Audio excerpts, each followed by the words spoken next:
Well, I see a few familiar faces here from Next Chapter in the past, and some new folks. So for those that have been with us before, welcome back.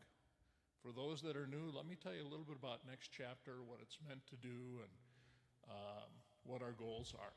So probably about 3 or 4 years ago, when I started getting the ads, I'm in advertising, so we target ads to people. And so all of a sudden, I was getting ads for night vision glasses, hearing aids, knee replacement, and even one that said I could have a whole new set of teeth in 24 hours.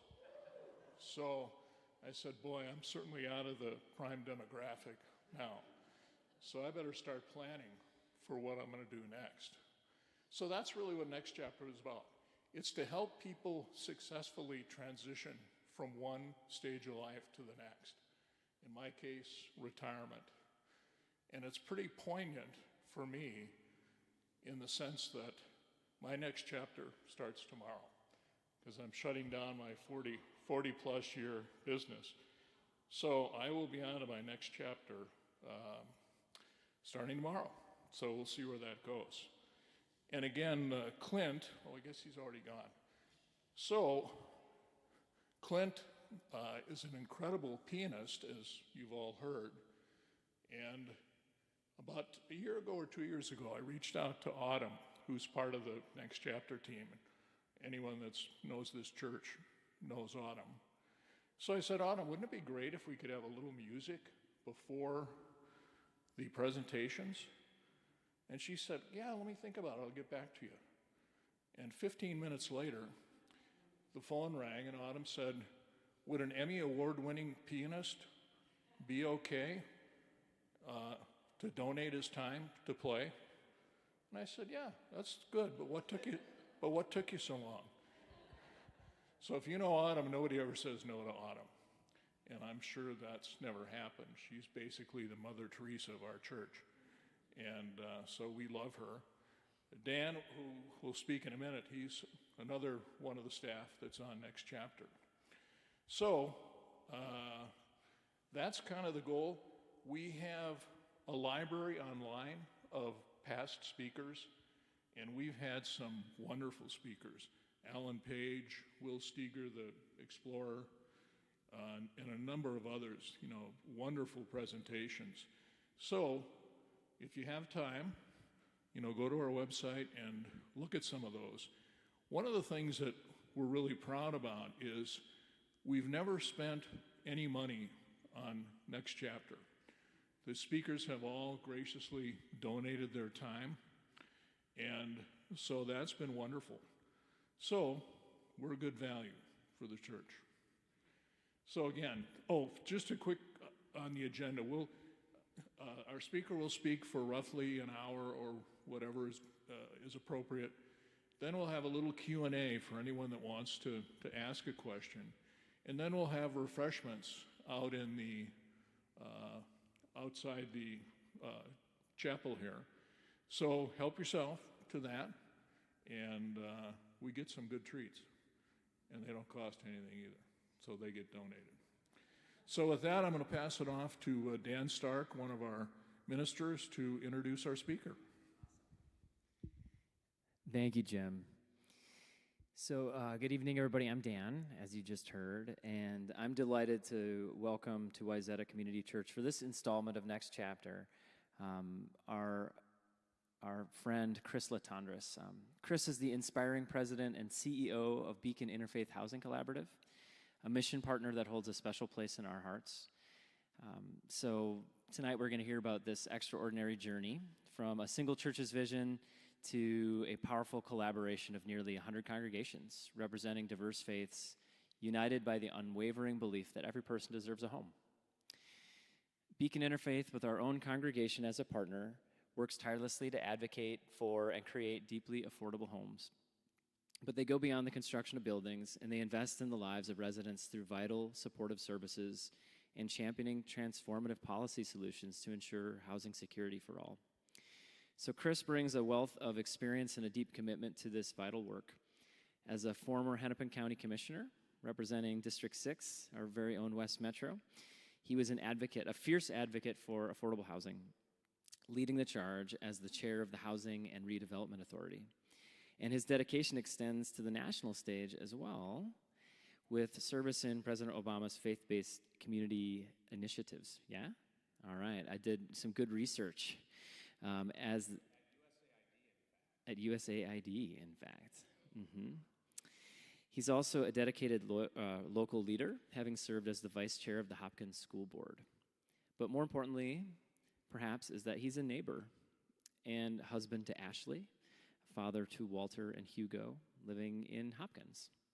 So let's extend a warm WCC welcome to Chris LaTondresse. Welcome. Hey. Hey, thank you so much, Pastor Dan. Thanks, Jim, for pulling these incredible events together. Will Steger and Alan Page, that's pretty auspicious company. And thanks to all of you for being here tonight. Just let me pull up my notes here. You know, I want to thank all of you for this really kind invitation. And next chapter feels fitting, obviously, not only for this group, but it's an especially resonant and salient theme for me right now. I'm here in my capacity as the relatively new president and CEO of Beacon Interfaith Housing Collaborative. I've been in the role about a year and a half, but as Dan mentioned, I'm also a recently former elected official, Hennepin County Commissioner, which officially makes me a recovering elected official. And feels like there's plenty to recover from in our politics right now. So I'm intimately familiar with this theme of next chapter and transitions. I'll say next chapter and transitions feels especially relevant for our topic at hand tonight, which you can see up here. Moving mountains together, housing and homelessness in the Twin Cities. Because when you boil it down, the work that we do at Beacon really is about next chapters. It's about helping folks transition, in many cases, from extraordinary hardship to hope, from harm to healing, and in many cases, from literal homelessness to home.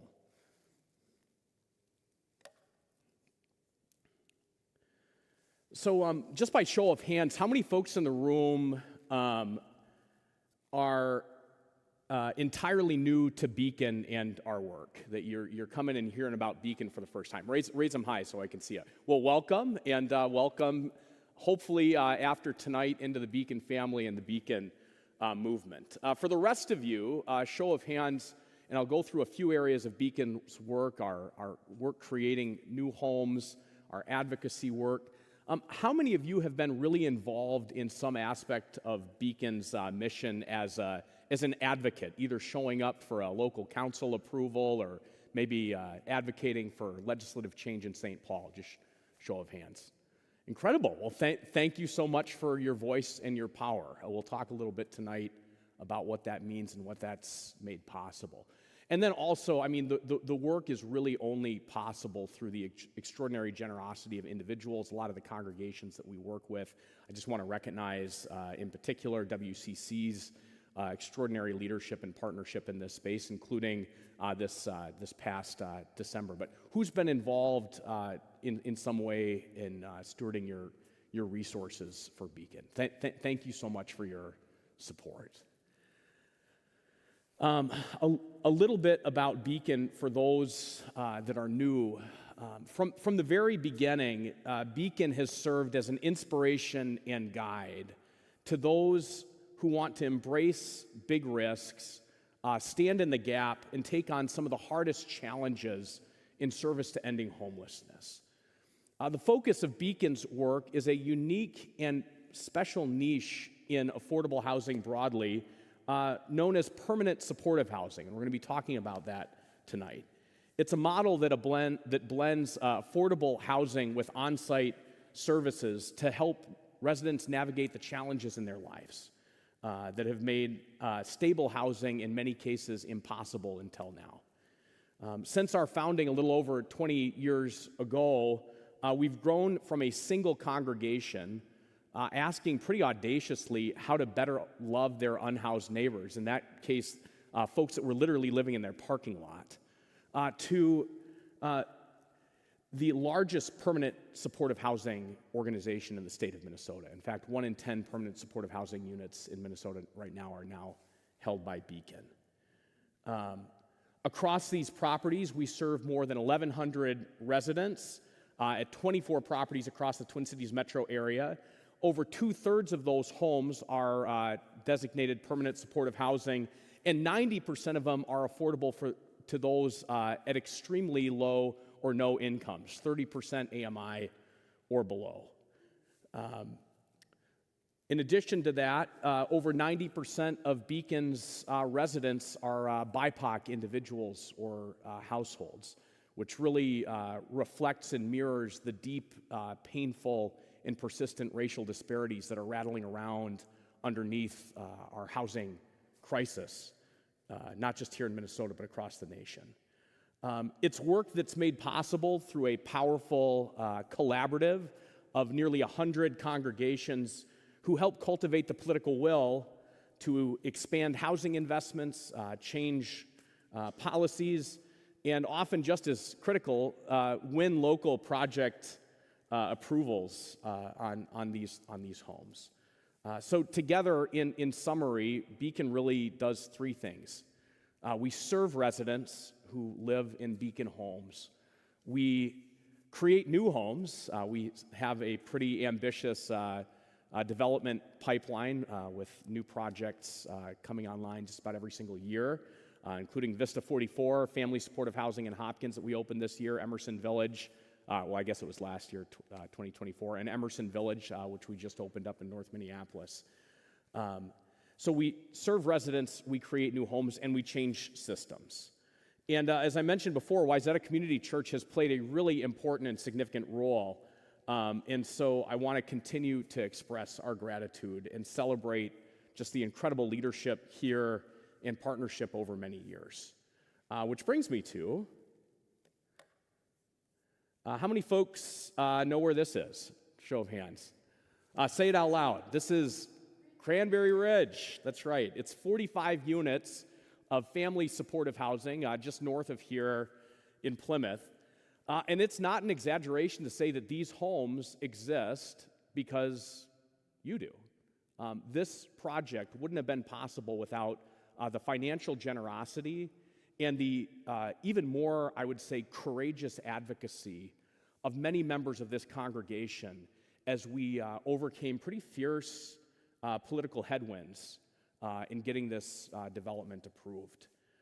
If you haven't met her already, I'm excited to introduce you here to Sasha, who's a Cranberry Ridge resident.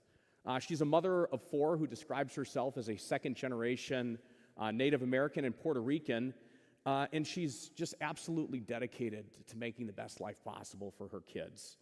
When her family became separated and without a stable home, Sasha was determined to find a path to bringing everyone back together under one roof.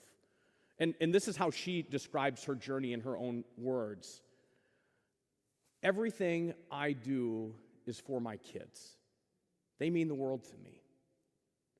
Being separated from my kids propelled me in a direction committed to family reunification.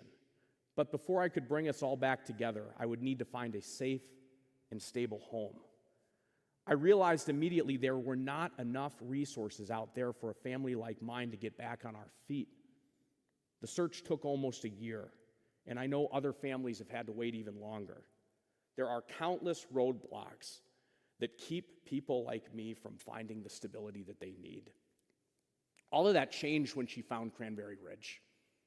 Next chapters. In addition to stable housing, she says, access to the on-site services from Interfaith Outreach has been helpful in our healing journey. We've been connected to mental health care, their food shelf, financial services, even their coat donation closet. Living in this supportive environment has changed everything for my family. You can read a little bit more about Sasha's story on our website, which I encourage folks to check out. She's got this really beautiful essay that she wrote about her experience. And that's what you've made possible. And that's really what this is about. So I often say it in our congregational settings, and I'll say it here. Don't let anybody tell you that your voice isn't powerful. Don't let anybody tell you that your faith can't change things. And that's where I want to ground us today. Faith in action. At Beacon, we believe a small number of mobilized communities and individuals can affect big change. Put differently, if you have faith the size of a mustard seed, you can move what? Mountains. We've got at least a few people in this church that know their gospels. Beacon is in that mountain moving business. And I hope you're here because you're in the mountain moving business too. And it matters, because I think we can all agree we have some pretty big mountains to move. Over my career in this social change and advocacy space, now focused in housing, I've learned it's often not enough to change policies or just expand public investments alone if we really want to move mountains of injustice. We need to build power. We need to change hearts and minds. Elected leaders like I used to be. No pressure, Senator Stewart. Johnson Stewart. It's good to see you here tonight. When politics fails to solve or even address the biggest issues of our time, throughout our nation's history, social movements have risen up to change our politics. And throughout our history, it's been movements led by communities of faith that have often been at the center of that change. You think about the abolition of slavery, child labor law reform, women's suffrage, the civil rights movement. I've witnessed the power of this change firsthand and played a role in partnering around it and leading it across my career. Homelessness is a mountain. Changing hearts and minds in Washington, the Capitol in St. Paul, or even down to your local government level, that's mountain moving work. And as I said, I think we can all agree that we've got some mountains to move. And here's the one that we're going to talk about tonight. As all of you already know, our region faces an intersecting crisis of housing instability and homelessness that harms individuals and families. It deepens already deep racial disparities, and it really imperils our collective future, the vibrancy and vitality, security of our communities. It's really the mountain that we're trying to move. It's really the mission. And when I say that, I don't mean that it's Beacon's mission. We're just a steward of some of this work. It's really about any of the work and the mission of any of us that are looking to put our faith and values into action. This is just one conduit. Just a closer look at the data as we talk about this mountain, because the numbers are pretty sobering. 45% of households in the Twin Cities metro area are housing cost burdened. That means they spend more than a third of their income on their rent or their mortgage. If you look a little closer, there are 112,000 extremely low-income households in the Twin Cities. That's at 30% of the area in median income or below, and only 40,000 units available that would be affordable to a household at that level. That's a staggering gap, 72,000 homes, that directly corresponds to this surge that we've been seeing in our community around homelessness. Have you seen it? Have you felt it? Have you experienced it? So it's really no surprise that with the sunset of the federal eviction moratorium during COVID, there was this rule in place nationally that landlords couldn't evict, and in return for that, there was an unprecedented outflowing of federal resources to not just nonprofits, really anyone who is a landlord to help pay to keep tenants in place. But with the expiration of the eviction moratorium and the sunset of those federal emergency dollars, it's not a surprise that against this backdrop, this gap, we've only seen this problem grow. In fact, here in Hennepin County, just as I was leaving, family homelessness had surged to 200% of pre-pandemic levels, 200%. As we stand here today, it's at 300% of pre-pandemic levels. Family homelessness, that's a parent or parents with kids. Finally, we also know that our housing crisis is also a crisis of racial injustice, reflecting those deep and persistent and really harmful racial disparities across Minnesota. What this chart shows, this is a snapshot from Governor Walz's Crossroads to Justice report. It's a report that the Interagency Council on Homelessness put out recently, both with statistics and also solutions. I encourage folks that are sort of policy wonks to go Google this, and if you want to dive deeper on how the state's approaching this and where organizations like Beacon fit in, this is a good snapshot.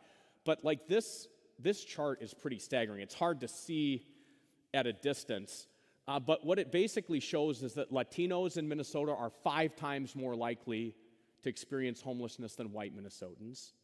Black Minnesotans are 12 times more likely to experience homelessness than white Minnesotans.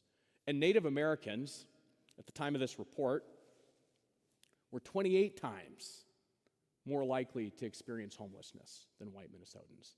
That number, as of this year, has now grown to 32 times more likely. It's going up, not down. Minnesota's supportive housing sector, Beacon and our peers included, are on the front lines of addressing all of these disparities and housing stability gaps. On top of those challenges that I've just described, we're seeing a few things. A mental health crisis that's been made worse by the pandemic, a deadly and rapidly evolving opioid epidemic, increased resident vulnerability, both in terms of the volume of folks that need both housing and services, and the acuity of those residents, both housed and unhoused. And as I said before, deep and persistent racial disparities reflected in each of these trends. And I think the bottom line is that the pandemic and its aftershocks are not over for the residents that we serve. The harmful social, economic, and health impacts are still with them. It's still with our residents in many ways, and therefore it's also still with organizations like Beacon, any of us so bold as to stand in these gaps and say, we want to hold these homes for residents like these. It's really a broader picture of the mountain that we're trying to move together. Now for some good news. We do know what works. What you're looking at here is a housing continuum. There's several versions of this out there in the world. This is Hennepin County's housing continuum, but if you Google Ramsey County housing continuum, you'll see a version of this. HUD has its own version. But in really simple terms, a continuum like this offers a look at a wide range of housing situations across incomes and life circumstances, and then specific strategies that both community and government invests in to try to address these needs. At the bottom, you'll see in red is what we'd consider our emergency response to homelessness, which includes shelter and various types of transitional housing. I think the main point I'd want to say is that this is a critical piece of our community solution to homelessness. But these aren't permanent solutions. They're not designed to be permanent solutions. It's an emergency response. It is, I wouldn't even describe it as a safety net. It is there to hold people in extreme crisis. And by definitions, they're not permanent. It's designed to be temporary. As you move up the continuum, you can see different types of permanent housing, from deeply affordable rental housing to workforce, to market rate, and eventually for some, home ownership. We all know that the common denominator here when it comes to homelessness, the solution to homelessness is housing. But if you're trying to move from homelessness to housing, what's the bridge? And that's where I want to draw your attention here to this gold tier, permanent supportive housing. We'll talk a little bit about that here. What is supportive housing? Well, there's a few key features of it that are worth sort of anchoring on. I'll give you 5. There won't be a quiz at the end, but if you're a note taker, you can write these down. Number one, permanent supportive housing is permanent, meaning these are actual homes. It's not a shelter. It's not transitional housing. Each resident has an address, a lease, tenant rights, a place of their own to call home. Number two, it's deeply affordable, meaning that those exiting homelessness, often with extremely low or no incomes, can afford to live there, usually through some form of public subsidy, like a Section 8 voucher, or there's a state program called housing support. Number three, it's supportive. What do we mean by that? It means that there's services provided on-site, not off-site, oftentimes through a full-time staff on-site who are fully committed to meeting residents where they are at, helping them name and articulate their goals, and then helping them meet those, providing the resources they need. And that ranges from very deep-end wraparound services, especially in our super high-acuity housing first settings, to just navigation or even outside referrals. But you have a friend and a champion and an ally there with you on site who's willing to lock arms with you and help you achieve your goals. Number four, it saves money. It's cost effective. Supportive housing certainly is a big investment, but we know, and there's countless studies that have shown this across the country, it costs less than shelters. It certainly costs less than jails or emergency rooms, which in our current system often act as proxy shelters for those experiencing homelessness. I like to think about it as the most expensive place to spend the night, to our system, not to the individual there, is a jail. The second most expensive place to spend the night is in the emergency room. Maybe the third most expensive place to spend the night is at the Four Seasons downtown. But what's the most cost-effective place to sleep at night for all of us in this room? It's our home. That's true for all of us, regardless of the life circumstance that we find ourselves in.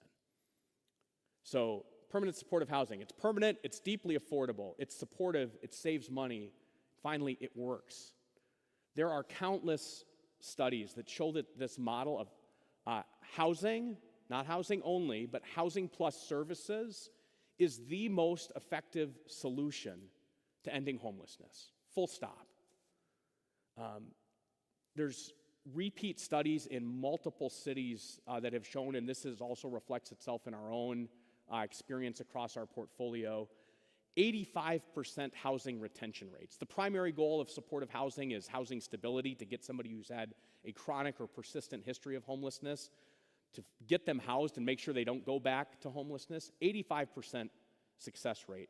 And that's compared to 50% with housing alone. If you just take somebody with a long and persistent history of homelessness and just say, hey, here's a housing voucher, or hey, here's a place to live, 50% of them, statistics tell us, will wind up unhoused, probably within a year. So permanent supportive housing works. As I mentioned before, Beacon is the largest provider of permanent supportive housing here in the state of Minnesota, holding roughly 1 in 10 of the state's 6,500 units. And I'll say the state has estimated that we need an additional 11,000 units of permanent supportive housing in order to make a substantial dent in ending homelessness. But it's not insurmountable. It's achievable, is I think the point I'd want to make. In fact, this wasn't in my notes, but Hennepin County just declared a functional zero to veterans homelessness in Hennepin County.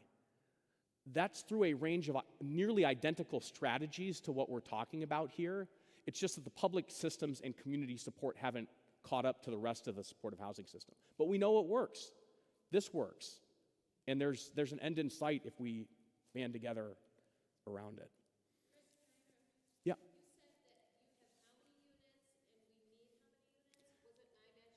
Yeah, so there's roughly 6,500 units of permanent supportive housing in the state of Minnesota. Beacon holds around 650 of those units, and we need about 11,000 units. We need a lot more. We need a lot more. Thanks. It's a good question. I know, and I'm motivated to be responsive to elected colleagues? Because I know you can make a difference on these things, Ann. We're looking to you. No judgment. So broadly speaking, across Beacon's portfolio, we really anchor our work on serving three different types of populations. Families, so we have a growing portfolio of family supportive housing. Cranberry Ridge included, Vista 44 in my hometown in Hopkins, which I'll talk a little bit more about in a minute. Emerson Village in North Minneapolis are examples of this. We also serve youth. We have a specific strategy around youth exiting homelessness. We've got 4 properties that are specifically for young people between the ages of 16 and 23, roughly in those settings. Still on-site services, but the services look a little different in a youth setting versus a family setting. And then finally, we have 3 properties that are what we would consider a housing first model. This is for the individuals who meet federal and state definitions of chronic homelessness, oftentimes over a year of being unhoused, and you also have to have a disability of some sort. But in the case of a lot of folks with having spent that much time sleeping outside, it's usually a mental health issue or a substance use disorder or both. Wilder Foundation just put out their recent report on homelessness in Minnesota that I think showed about 70% of those who sleep outside more than a few months have a mental health issue or a substance use disorder. So this housing first model is really designed to meet the needs of those extremely high acuity populations, often with our properties moving folks directly out of encampments into their first opportunity for housing stability that they've experienced in a very long time, if ever. It really is inspiring work. I'll say it's also extremely challenging work. None of this comes easy. It's a kind of housing that is rare, and it's hard to produce, and it's even harder to sustain. It's a hero's journey to assemble the capital dollars needed to build it in the first place, and then once the ribbon cuttings happen, we still have residents to serve because we have to provide for these ongoing services. So, long after these ribbon cuttings, which we are totally right to celebrate, the need for ongoing investment in these residents continues. And it's that ongoing investment that is often more overlooked, both in community and I'll say among policymakers as well, myself being a guilty party in that, given my former role. I've often said, in the year since I traded my gavel on the Hennepin County Board for a hard hat as a developer of permanent supportive housing, I've learned a few things I wish I had better understood as a policymaker. And I say that as Senator Johnson Stewart heads out the door. But these investments are absolutely essential to serving our residents with the excellence, fidelity, and care that they deserve and our community expects. It's how we end homelessness and really address every one of those other issues that I highlighted earlier. Closer look at one of our housing first properties. So we're sort of doing a tour here. We looked at Cranberry Ridge. Now we're looking at Bemaseda. This is Bemaseda in downtown Minneapolis. It means let's walk together in Ojibwe. It was made possible through a real special partnership with Beacon, Avivo, our service provider, and Red Lake Nation, and really extraordinary congregational support and advocacy as well. It's located in the heart of downtown Minneapolis, actually right around the corner from the Four Seasons, about a block and a half away. It's quite the juxtaposition of two Minnesotas there. And Bemaseda prioritizes members of the Native American community exiting homelessness. And as I showed earlier in the data, that is one of the places where we have the widest gaps. It's an effort that was a direct response a little over 5 years ago to the city of Minneapolis's eviction of the Wall of Forgotten Natives, if folks remember that large Native American encampment on 55. We opened this 48-unit development 5 years later, this past January, and started welcoming residents into their new homes the very same week, 5 years later, that the city evicted Camp Ninakasi in South Minneapolis. It's probably not a surprise. I'm excited to report, but it's also not a surprise. We are at full occupancy, and we're quickly at full occupancy as we leased up directly folks out of that encampment into this property. I'll also introduce you here to Joseph Maxwell. Before coming to Be Masada, he lived in his car and shelters for over 6 years. He and his partner now live at Be Masada. When reflecting on his experience, he said, "This is my first apartment ever." In contrasting it with his shelter experience or experience of sleeping outside, he said, "Here I finally fall into a deep sleep." Talks about how quiet it is, something pretty easy to take for granted. That's what permanent supportive housing makes possible. But we can't do it alone, and this is where all of us come in. I think by now it should be clear that this work has never been more needed. It's also never been more challenging. And so if I really only had 2 messages for you tonight here as I sort of conclude this presentation portion, and hopefully we'll have plenty of time for discussion, really is 2 things. Number 1, thank you. And number 2, we need you now more than ever. We really need folks in this work with us now more than ever. And here's one tangible thing that you can do right now. If you take out your phone, for those that are technologically inclined, and look at this QR code, it'll pull you up to a petition. Right now, we're in the heat of the legislative session, and I swear this isn't a partisan action. Beacon's a nonpartisan organization. But this is an action that's centered on trying to convince our policymakers to advance an agenda that would really do three things: protect, sustain, and grow supportive housing for the benefit of our community and the residents that we serve. Protect, and this is Lisa Zelmer, one of my colleagues at Beacon. She's passing around a handout here. Protect, sustain, and grow. Number 1, we need to protect the supportive housing that already exists. For a lot of us that are in this space, we, in recovering from the pandemic ourselves, have experienced pretty significant financial pressures and operational complexity that we're trying to buy enough time to catch our breaths and catch up with. And so there really is a near-term need for a significant infusion of both public resources and support from community for any organization doing this work. And a couple of examples of where the state and local governments have already shown up in big ways have been through the state did an initiative called SHORP about 2 sessions ago, and recently through actually an initiative that Beacon helped lead the advocacy on. For folks that are familiar with our Bring It Home Minnesota campaign, that was a campaign that galvanized advocates and congregations and alliance of like-minded housing organizations that helped culminate in that $1 billion in investments in housing that the state passed 2 years ago. I actually think those dollars are incredible and great and unprecedented, but actually the more transformational part of that initiative was the creation of a new sales tax in the 7-county metro area, 1/4 cent. It's on any cup of coffee you purchased this week, 1/4 cent to go entirely to housing. That 1/4 cent seems small, but is the very first source of permanent revenues for housing in Minnesota history.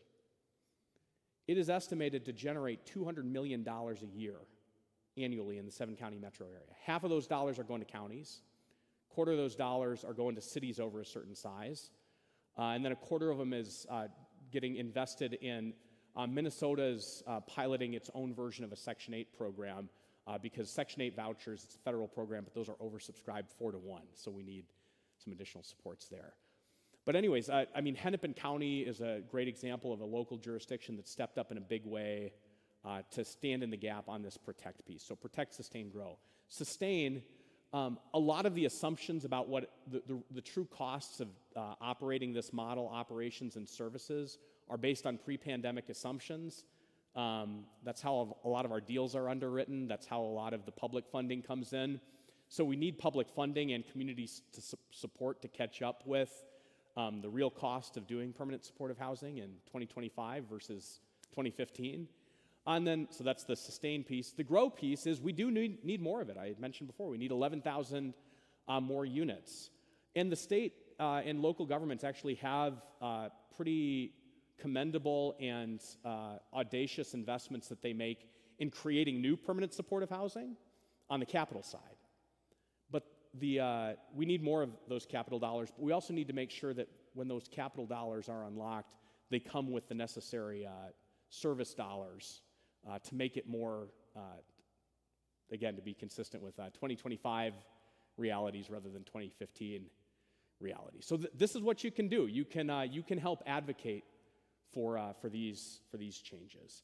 I really believe that we are in a watershed moment for this work right now, both for permanent supportive housing itself and, more importantly, current and future residents that will be served through this work that we get to steward together. So I'm just going to conclude with a story that some of you may have heard before, but it means a lot to me. It really grounds me in the work. I'm a parent myself. I've got two little boys, Walter and Hugo, 9 and 6. This is a picture of my then 4-year-old Hugo, 2 weeks before I started at Beacon, and I think about 2 weeks after I had resigned my seat on the Hennepin County Board, and so we had a little gap. We're in the middle of that transitional piece between chapters, moving from one chapter to the next.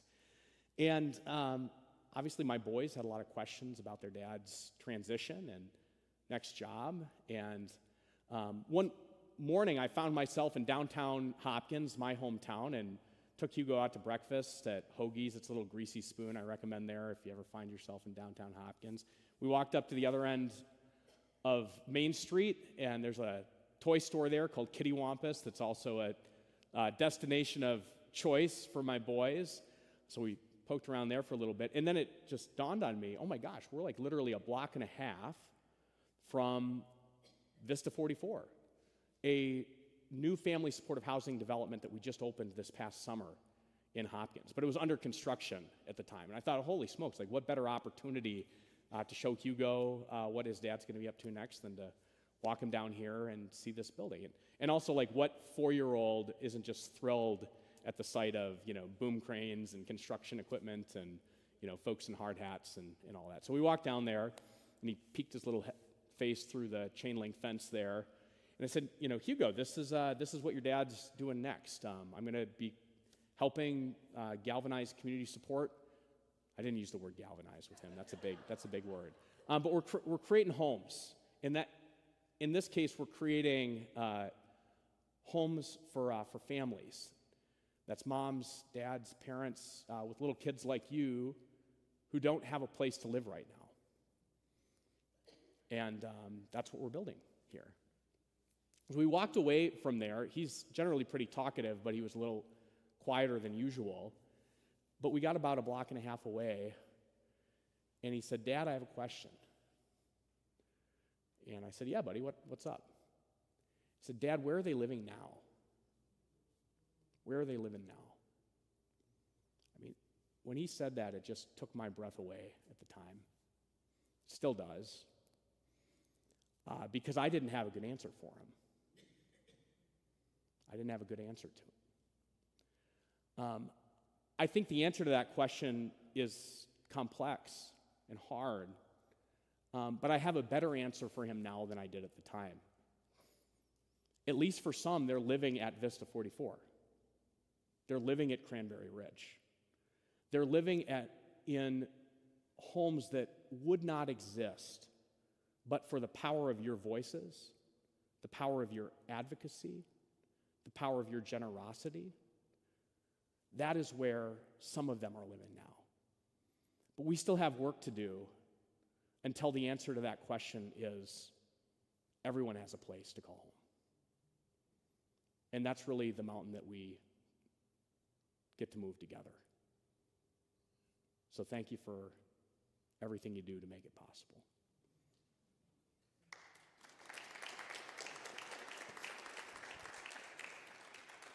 And with that, I think we have some time for questions. I'll bring, first, thanks so much, Chris. That was sad to see the stats, and clearly a lot of next chapters that need to get put together and funded. So wonderful work that you're doing and great presentation. Yeah, thank you. You know, just as an aside, when Alan Page and Will Steger found out that Chris was speaking, they said, "How in the world did you get him to come?" Gosh. So, anyways. Flattery will get you everywhere. There you go. Thank There you go. Well, wonderful work and impressive, and glad our church is part of it. Questions? And I hope folks take a minute while we transition to questions. Again, go to that website, fill out that QR code. I think we also have, for those that aren't technologically inclined, a sign-up sheet in the back. We just, more than anything else, want to know you're here so we can stay in touch. But if you wouldn't mind, say your name and your question. Yeah. Thank you for being here, Chris. I'm Martha Vandeven. I have been involved in the housing initiatives that Wayzata Community Church has been doing way before, when we started on Cranberry Ridge and even before then, and when we worked so hard to get that happen. So I'm so glad. I'm also involved in Interfaith Outreach. And in Interfaith Outreach right now, we're looking at the state tax credit contribution program. Mm-hmm.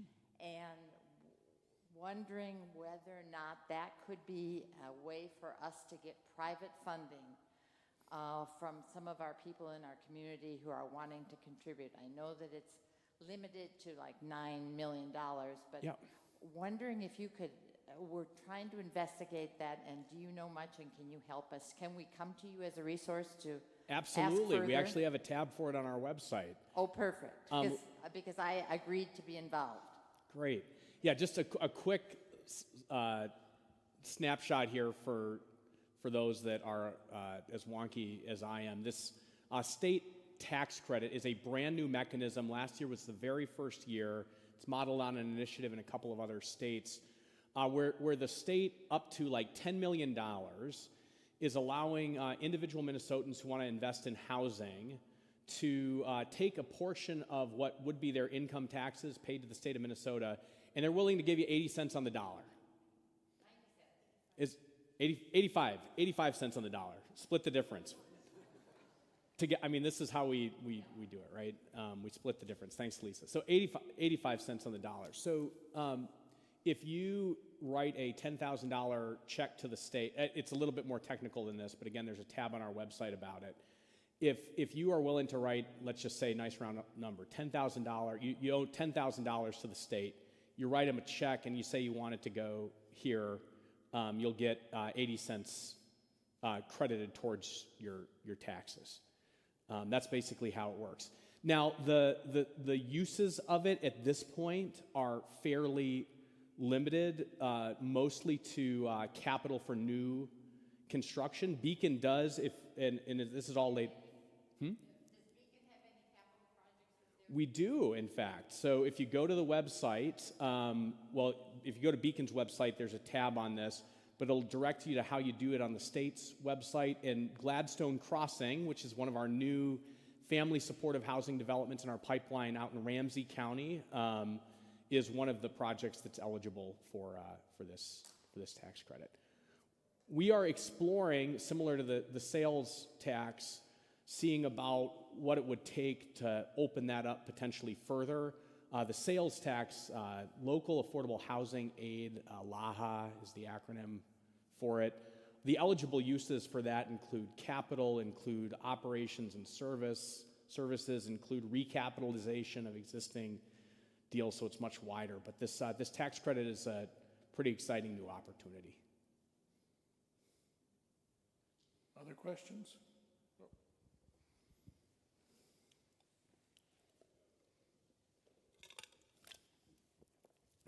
I'm Maureen Sandgren, and I've been doing a lot of reflecting, listening to you, and thank you for being with us and speaking to us. In the early part of this century, I was a member of Plymouth Church, and so I've been reflecting. There was a program there called Heading Home Hennepin, and we've come so far since then, that first decade of the century, but there's still so far to go. And like you say, we need 11,000 homes. I'm wondering, I know this is a huge question and a huge topic, would you be willing to reflect ever so briefly on how we've come from heading home Hennepin to here? And then I also want to advocate for ongoing advocacy, because all this work that's gone on for 25 years still has us dealing with this big challenge. So persistence, perseverance, that's what my experience is with this homelessness to home project. Absolutely. Well, first of all, thank you so much for your leadership, your advocacy, your commitment. Going back to the Beacon's origins are with Plymouth Congregational Church in South Minneapolis, and our first development, Lydia, we purchased a decommissioned senior living facility across the street and turned it into what was our very first development.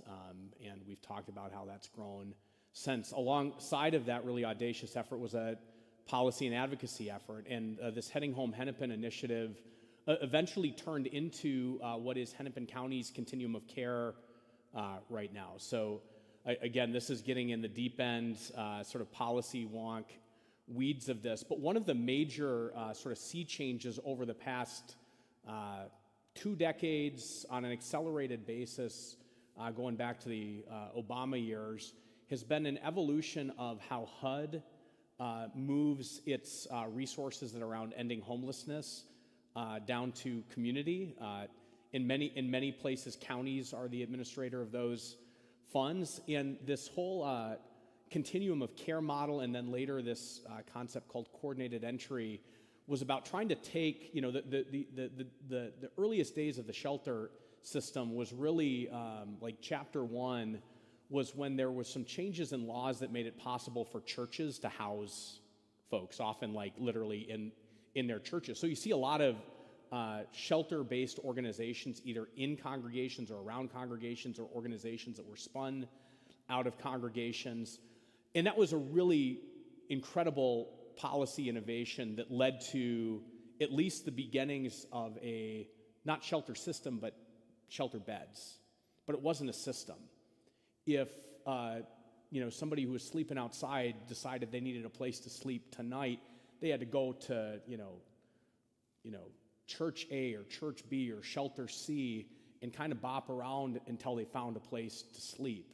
And also, it wasn't an efficient use of resources. So what this whole, these federal changes started with saying, we're going to incentivize, we're going to create these new continuums of care, basically these regions where federal dollars are going to flow, and there's incentives for greater collaboration between, in this case, in Hennepin County, and any shelter operators. In fact, to get those dollars, shelter operators needed to both agree to coordinate and collaborate across the system and institute some concrete changes.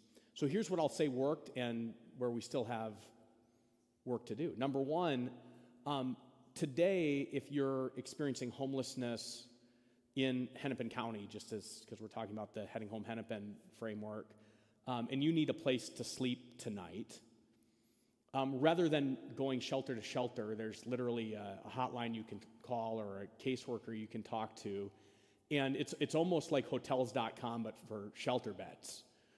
If there is a shelter bed available, you will get placed in it, and then you just show up when the shelter opens, and you can be there. That is a sea change. That is a incredible improvement over what the status quo was before.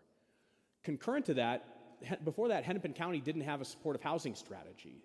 So in addition to those changes, that was the genesis of Hennepin County supportive housing strategy. And so any infrastructure that exists is really a result of that sort of extraordinary effort. Now, the audacity of that effort was they set a goal to end homelessness in, I think, 10 years.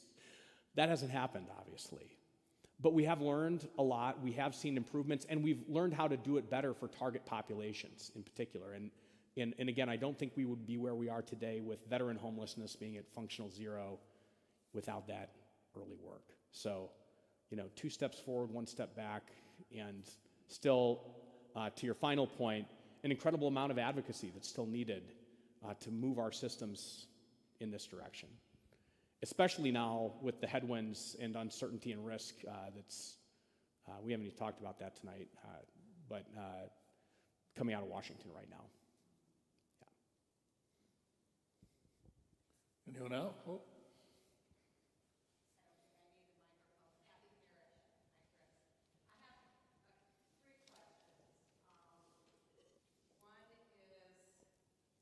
Now, if I can read what are your expectations of your residents? That would be 1. The turnover rate of the residents would be 2. And the application process. Yeah, great question. So the question was, just want to make sure I get it all. What are the expectations of residents? What is, the last one was sort of like our tenant selection plan, and then, how many folks? Did I say the turnover rate? Yeah, turnover rate. Varies by property. It varies by type of population served. But I'll say broadly speaking, across our portfolio, we see about a 80% or more housing, so the 2 principal things that we look at in permanent supportive housing, not just Beacon, it's like literally the entire premise of the model, is number 1, housing stability, and then number 2, successful exits. Housing stability is about keeping someone permanently housed who has a recurring history of homelessness. And so, our success rate mirrors what's been consistently the success of this model across other organizations, both here in Minnesota and across the country. In terms of exits, we track that too. And just one example I was looking at the other day with one of our Housing First properties, about 60% of those exits have been into greater housing stability, another housing opportunity. Some of the constraints and parameters of living in a Housing First space are different than they are if you've just got a different type of place. But for some of those, that exits are because we wind up letting people go or people choose to leave, and that gets sort of to the standards question. I'll say there's sort of 2 pieces of this.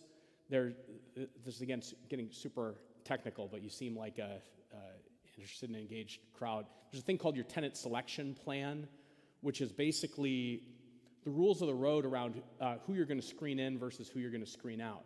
And I will say, by definition in this work, what makes nonprofit affordable housing providers very different than market rate housing providers and for-profit, and then even within nonprofit affordable housing, supportive housing, even different than some of our nonprofit peers more broadly, is we look for excuses to screen in rather than screen out. But that means that against the backdrop of extraordinary community need, we are often leasing into our properties folks with extremely complex backgrounds, high acuity, that need more than housing, they need services as well. In terms of what might cause a tenant to either leave or be evicted, there's rules around that too. I mean, every tenant signs a lease. All of our leases comply with all relevant state laws and local ordinances in the cities that we do the work in, and there are rules, and there are things that constitute lease violations. And we work closely with residents to try to help keep them on a path to maintaining their housing, but it's not unlimited. Yeah. Thank you. Anyone else? Well, There's somebody in the back there and somebody here.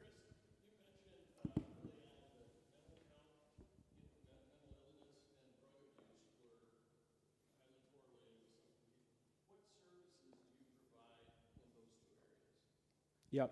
Well, again, it depends. So part of how Beacon's model works, so Beacon is not a human service provider.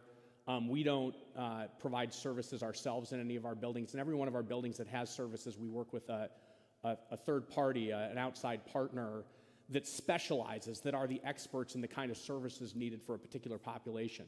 So that varies by population and even within population depending on the service provider.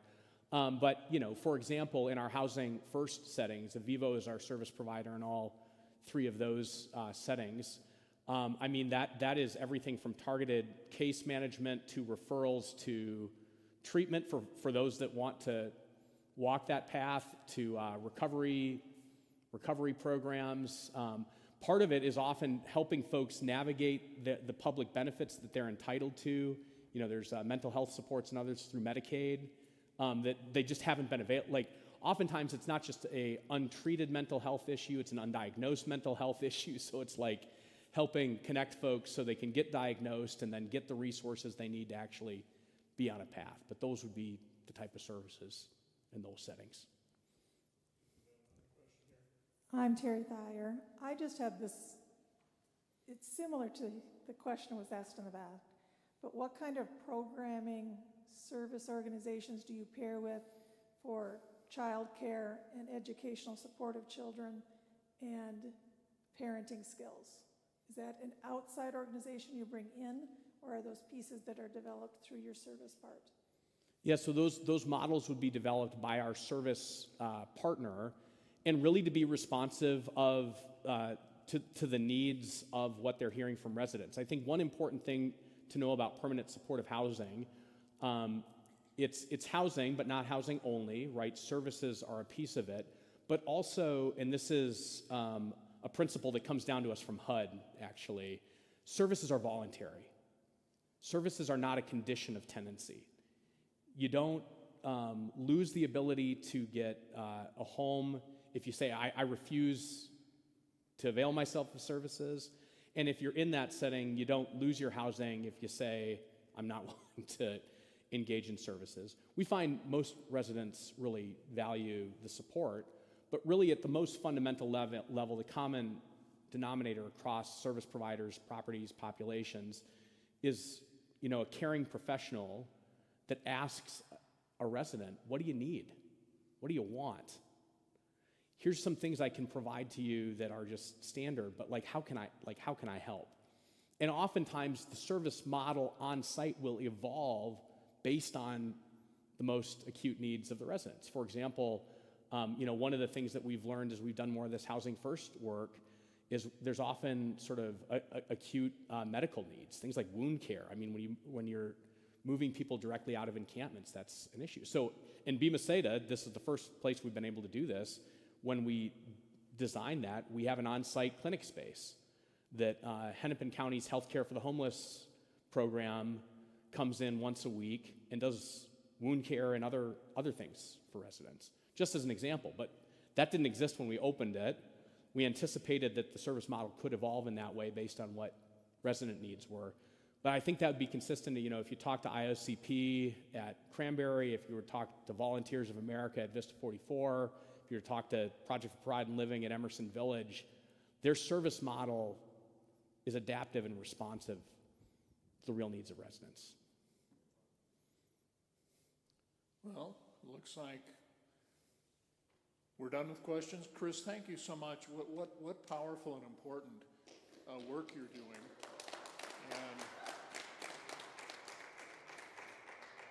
And hopefully the people here in their next chapter can help your residents in their next chapter.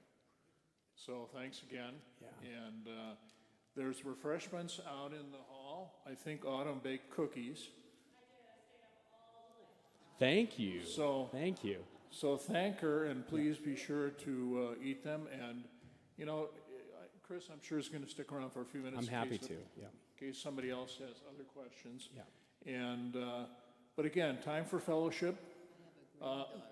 And again, thanks for coming to Next Chapter. And I think, Autumn, correct me if I'm wrong, I think we have set a date in May. Okay, we're close. We're close. We don't have our speaker yet. And apparently we don't have a date, but we will soon. So stay tuned, And again, go to the website and see some of our other presentations. They're really, really good and powerful. And so take advantage of that. So thanks again, get some refreshments, and we'll see you next time.